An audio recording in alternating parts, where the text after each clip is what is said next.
अस्सलाम वालेकुम रहमतुल्लाहि व बरकातुहू। आज हम लेंगे आपकी पहली क्लास, लेकिन ये हमारे मकतब का सबक है जो बच्चों को आज पढ़ाया था। कुछ रह गया है, उनको नोट कराया गया था। तो पहले हम इसको साफ़ करते हैं, फिर आपको सबक पढ़ाएंगे। आपका आज का सबक इस वक्त बोर्ड हो चुका है बिल्कुल साफ़। आज शुरू करते हैं आज आपका सबक। थोड़ी लाइट प्रॉब्लम होगी तो आप उसे बर्दाश्त कीजिएगा। जैसा कि आपसे कहा था कि यहाँ लाइट की थोड़ी सी शिकायत है मकतब में। और दूसरी बात ये कि आज बारिश बहुत सख्त हो रही है, तो थोड़ी सी आपको आवाज़ लग रही होगी बारिश की, तो उसको भी आप थोड़ा सा बर्दाश्त करें। शुरू करते हैं आपका सबक। बिस्मिल्लाहिर्रहमानिर्रहीम। यहाँ हम एक लाइन थोड़ी सी कर देते हैं, यहाँ कुछ लिख कर आपको दिखाएंगे, बाद में बताएंगे। शुरू करते हैं यहाँ से अलिफ़ से। ये है अलिफ़। अच्छा, हमारे कुछ बहन भाइयों का ये कहना था कि मुफ्ती साहब शुरू से शुरू ना करें, तो देखिए हम सब की रियायत करते हैं। जैसे एडमिन का ये कहना था कि इस क्लास को फ़ीस के साथ शुरू किया जाए, लेकिन हमने रियायत की क्योंकि बहुत सारे लोग जो हैं इसको फिर अटेंड नहीं कर पाएंगे। बहरहाल वो बात आपसे हो चुकी है।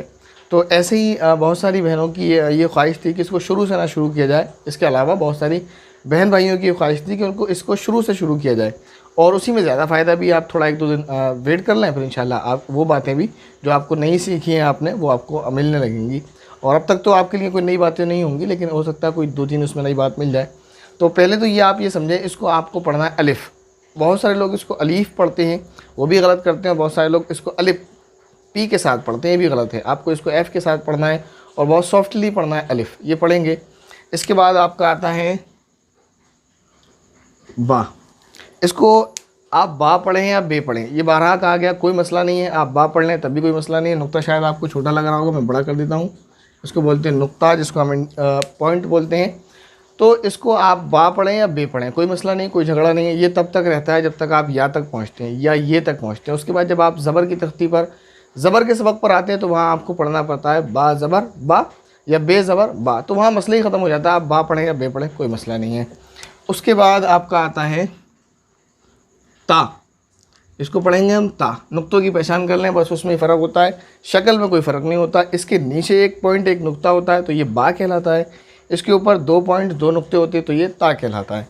इसके बाद है हमारा सा। इसको लोग सा पढ़ते हैं। सा पढ़ना दुरुस्त नहीं है। अगर आप पढ़ लें तो बेहतर है, सॉफ्टली जो हमने बताया सा। इसको सा पढ़ते हैं, सा नहीं।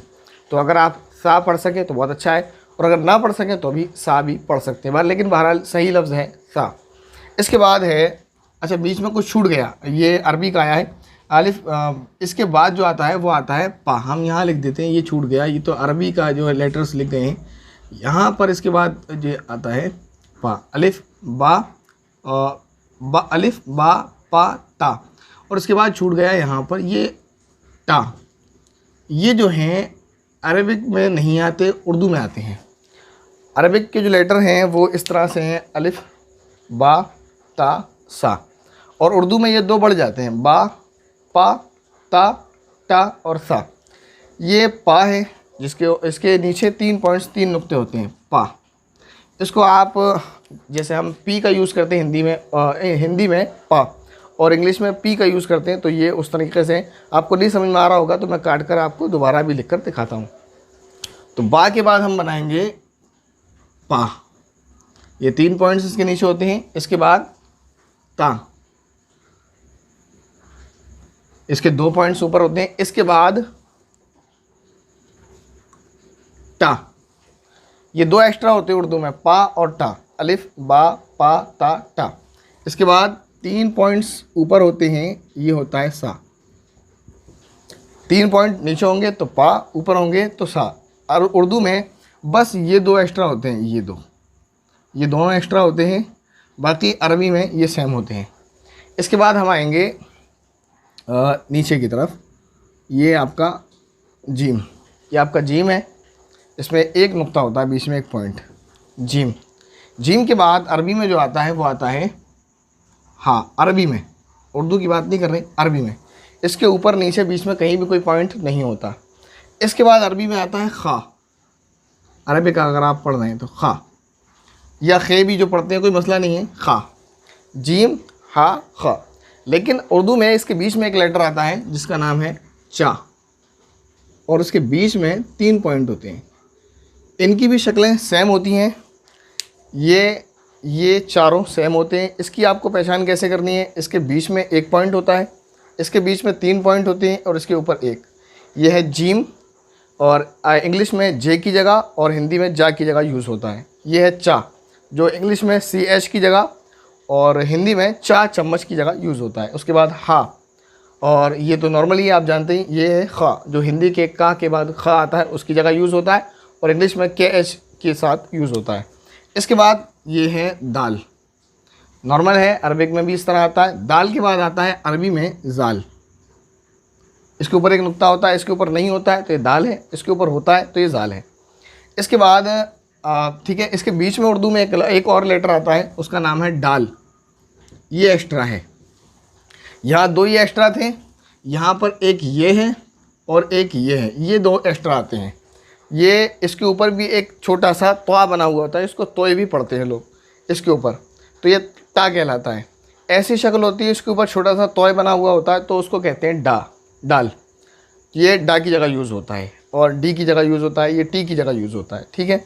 इसके बाद जाल भी बहुत सारे लोग जाल पढ़ते हैं, तो जाल नहीं, ये भी सॉफ्टली पढ़ा जाता है सा की तरह, जाल। अगर कोई पढ़ ले बेहतर है जाल, वरना उर्दू में इतने कायदे नहीं चलते, सारी अरबिक की चीज़ें। बहरहाल उसके बाद आता है आपका रा या रे। इसके बाद आपका अरबिक में आता है जा, ये इस तरीके से, इसके ऊपर एक नुक्ता होता है, ये जा। इसके बीच में उर्दू में एक लेटर एक्स्ट्रा आता है, वो होता है ला, और इसके ऊपर भी छोटा सा तौ बना हुआ होता है, ये फ़र्क होता है, यह ला, इसको बोलते हैं ला। अब आपका इसके बाद एक और आता है जो बहुत कम यूज़ होता है, ये, और इसके ऊपर होते हैं 3 नुक्ते।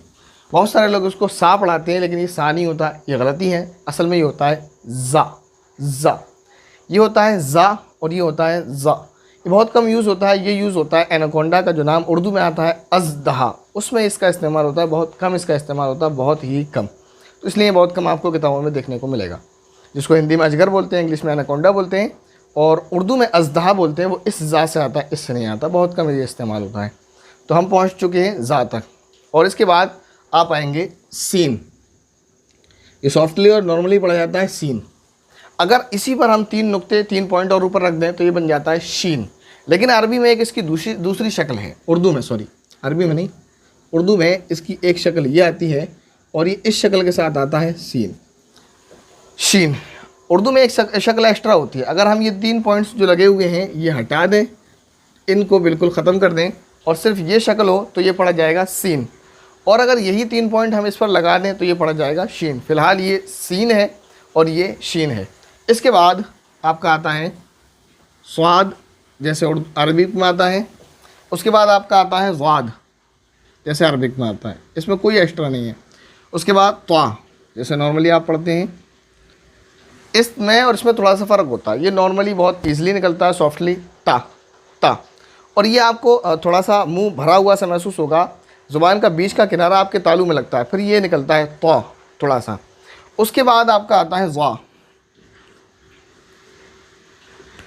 ये और ये तकरीबन सेम है ये, लेकिन ये जे की जगह यूज़ होता है जा, जिम, और ये ज़ाल है, जेड की जगह ये भी यूज़ होता है, ये भी होता है, ये ज़ा है और ये ज़ा है। इसमें थोड़ा सा मुंह भरा हुआ आपको महसूस होगा। इस पर मैं पॉइंट थोड़ा बड़ा कर देता हूँ अगर आपको नज़र नहीं आ रहा होगा। ये सेम है, जो उर्दू में बढ़ती है वो आपको दिखा दिए। इसके बाद आता है एक, ये भी बढ़ती है एक्स्ट्रा है उर्दू में। इसके बाद आपका आता है आयन, और इसके बाद गैन या गैन, जो भी आप पढ़ें कोई मसला नहीं है। इसके बाद नॉर्मली फ़ा या फ़े, जो भी आप पढ़ें। उसके बाद काफ, ये भी अरबिक में आता है, 2 पॉइंट होते हैं इसके ऊपर। इसके बाद एक उर्दू में एक्स्ट्रा आता है, अरबी में भी आता है, वो होता है काफ, ये आता है अरबी में भी। और अरबी की इसकी जो शक्ल होती है, जो सूरत होती है, वो इस तरह नहीं होती, बल्कि वो इस तरह होती है। ये अरबी वाला है, ये उर्दू वाला है, लेकिन दोनों एक ही हैं, काफ पढ़े जाते हैं। जैसे मैंने यहाँ पर बताया था कि ये अरबी की सूरत है सीन और शीन वाली, लेकिन ये उर्दू में भी इस्तेमाल होता है। ये सिर्फ उर्दू की शक्ल है, अरबी में ये इस्तेमाल नहीं होता, अरबी रस्मुल ख़त में ये इस्तेमाल नहीं होता है, लेकिन ये भी दोनों तरह से पढ़ा जाता है। ऐसे ही ये अरबी वाला काफ है और ये उर्दू वाला काफ है। ये उर्दू में नहीं इस्तेमाल होता है, कभी कभी बहुत कम जगह पर, और ये अरबी में नहीं इस्तेमाल होता, ये अरबी में, ये उर्दू में ही इस्तेमाल होता है। बहरहाल इसके बाद अगर हम इसके ऊपर एक और लकीर लगा दें, ये काफ है, इसके ऊपर एक और लकीर लग जाती है बड़ी सी, ये बन जाता है गाफ, जो हिंदी के का, खा, गा, गमला और जी फॉर ग्रास में गा जो आता है उसमें यूज़ होता है। उसके बाद आप आते हैं लाम, ये लाम है, एल की जगह यूज़ होता है, ला की जगह। उसके बाद मीम, नून, वाव, इसको पढ़ते हैं मीम, नून, ये एम की जगह, ये एन की जगह और ये डब्लू या वी की जगह यूज़ होता है। और हिंदी में वाह जो बिना लकीर वाला आता है। एक बा तो ये होता है, ये बा होता है और ये वाह होता है बिना लकीर वाला, वाह। इसके बाद ये छोटा वाला हाँ, इसकी ये अरबी शक्ल है। उर्दू में एक शक्ल और भी आती है, ये वाली अरबी में भी आती है। और इसके बाद है हमज़ा और ये है या और ये या। बाद लोग इसको छोटी या और इसको बड़ी या पढ़ते हैं, कोई मसला नहीं है। या मैंने पहचान के लिए आपके लिए 2 पॉइंट बना दिए कि इसके नीचे 2 नुक्ते होते हैं जो आगे दूसरी जगह इस्तेमाल होंगे। मैं आपको कभी नज़र आ रहा हूँ, कभी नहीं नज़र आ रहा हूँ, बस जगह कम है यहाँ पर, बस इसी वजह से मैंने आपको बता दिया, क्योंकि यहाँ पर जो है मकतब की कुछ अलमारी वगैरह कुछ सामान रखा हुआ है। अब देखें इसमें कुछ चीज़ छूट रही हैं, जैसे यहाँ पर ता आया, सॉरी शुरू से लेते हैं, यहाँ पर बा आया बा, लेकिन इसमें भा नहीं है जो हिंदी में भा होता है। ये हम कैसे लिखेंगे, ये पूरे लेटर में कहीं भी नहीं है ये इंशाल्लाह। और इसके बाद ये है ता, ता, जैसे यहाँ पा आया और यहाँ फ़ा आ गया, पा और फा दोनों आ गए, कुछ नहीं बचा हिंदी का। यहाँ पर ता आया लेकिन था नहीं आया, ये कैसे लिखेंगे। इसके बाद यहाँ पर टा आया लेकिन ठा ये नहीं आया, ये कैसे लिखेंगे।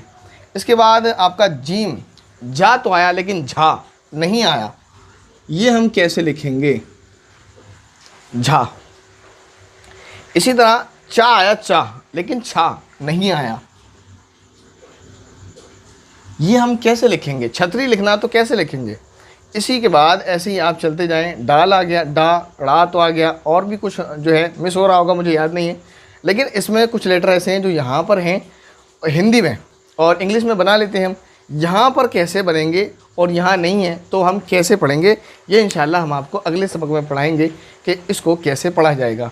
ये आपको समझाया, उम्मीद है आपके समझ आया होगा। कोई सवाल, कोई डाउट है, हमेशा की तरह आप कमेंट ज़रूर कीजिएगा, ताकि हमारा वक्त भी और आपका वक्त भी ज़ाय न जाए। आप समझ पा रहे हैं, हम समझा पा रहे हैं। अगर हमारे समझने में गलती है तो इंशाल्लाह उसको भी क्लियर करने की कोशिश की जाएगी।